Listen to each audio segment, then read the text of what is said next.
In the heart of a bustling city filled with gleaming lights and restless souls, there lived a man named Elliot Gray. Elliot was a software engineer by day, a lover of books by night, and a relentless dreamer when he slept. Every night, his mind concocted vivid, often bizarre worlds. But one night, something changed. His dreamscape shifted into a realm so peculiar that it was indistinguishable from reality. That night, as a thunderstorm bellowed over the city, Elliot's consciousness drifted into a deep slumber. He found himself standing in a dense, misty forest, with trees towering like silent sentinels in the dark. The air was thick with an eerie fog, and a strange, unsettling silence pervaded the atmosphere. "Where am I?" Elliot whispered to himself, his voice swallowed by the fog. As he ventured deeper into the forest, he stumbled upon a narrow path that led to a decrepit old mansion. The mansion loomed like a relic of another era, its walls gnarled and windows shattered. Despite his better judgment, curiosity pulled him toward the house. Inside, the air was musty, filled with the scent of old books and rotting wood. As Elliot explored the shadowy hallways, each step echoed ominously through the vast chambers. Suddenly, the ground beneath him began to tremble, and before he could react, the floor gave way, plunging him into darkness. Elliot awoke in a cavern lit by phosphorescent plants that cast a ghostly glow on the walls. His heart raced as he realized this was no ordinary dream. There was a palpable sense of danger that he couldn't ignore. "I need to find a way out," he muttered, his voice steadier than he felt. The cavern twisted into complex tunnels and labyrinthine passageways. As he navigated through them, eerie sounds echoed in the distance, a reminder that he was not alone. Suddenly, a shadowy figure darted across the passage ahead of him. Startled, Elliot followed, his curiosity again getting the better of his fear. This led him to a vast underground lake, its waters dark and still. A boat lay moored at the shore, as if waiting for him. With no other way forward, Elliot climbed aboard and pushed off into the lake. As he rowed, the water began to churn violently, and from its depths emerged a colossal serpent, its eyes burning with a malevolent glow. Elliot grabbed the oar and struck at the beast, which recoiled and vanished beneath the water. His heart pounded as he rowed frantically, reaching the far shore, just as the serpent resurfaced with a roar.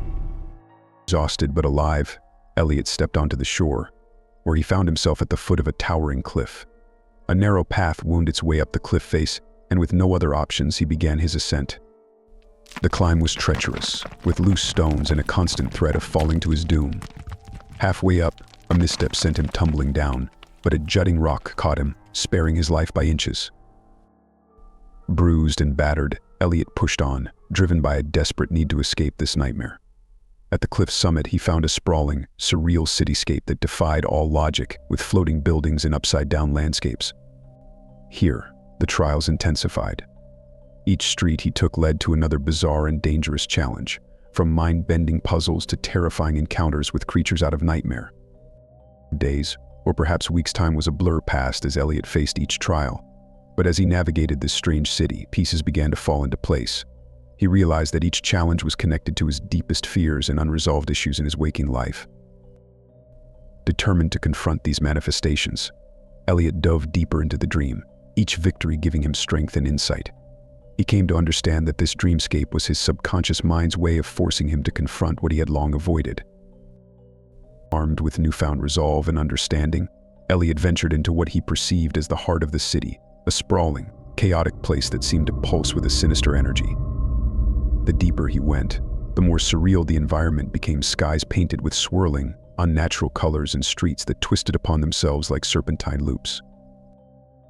In this central district, he encountered other figures, some seemingly as lost and confused as he, wandering through the maze of twisted reality. He tried to speak with them, but they faded away like mirages, leaving him to face the labyrinth alone. Suddenly, the ground shook violently, and the city seemed to collapse inward, funneling him down into a dark abyss.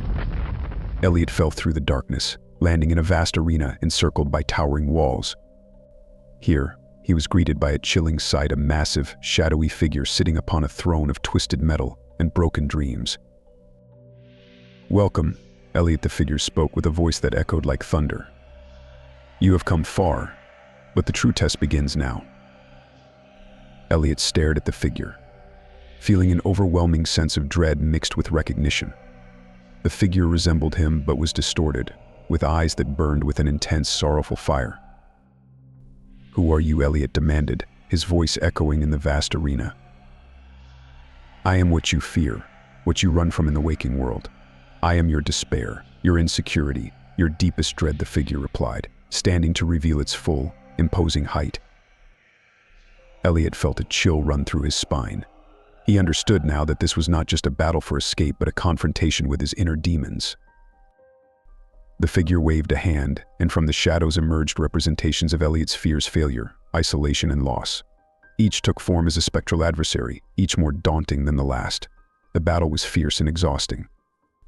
Elliot fought not only with physical movements but with mental resilience, countering each fear with memories of strength, love, and success from his real life. As each figure dissipated, the shadowy version of himself weakened, becoming less terrifying, more human. With the last of the spectral figures defeated, the arena grew silent. The shadowy doppelganger approached Elliot, its form now much less menacing, almost pitiable. "You have seen the depth of your fears, Elliot. Will you accept them?" it asked, its voice now a whisper compared to the thunderous tones before. Elliot, catching his breath, nodded. "I accept them, and I forgive myself. You are part of me, but you do not control me." With those words, a brilliant light shone down into the arena, engulfing both Elliot and the shadow. There was a moment of intense heat and energy, and then the shadow dissolved into motes of light, which flew towards the sky, leaving Elliot alone in a now peaceful space. He felt a profound sense of release and peace wash over him. Looking around, he saw the arena walls crumble away, revealing a pathway leading back to the surreal city, which now looked different, less menacing, almost normal. Elliot walked back through the city, noticing how it transformed with each step, becoming more like the real world. The sky cleared, and the twisted path straightened. When he reached the place where the mansion in the forest once stood, he found himself in his own bedroom, the morning sun streaming through the windows.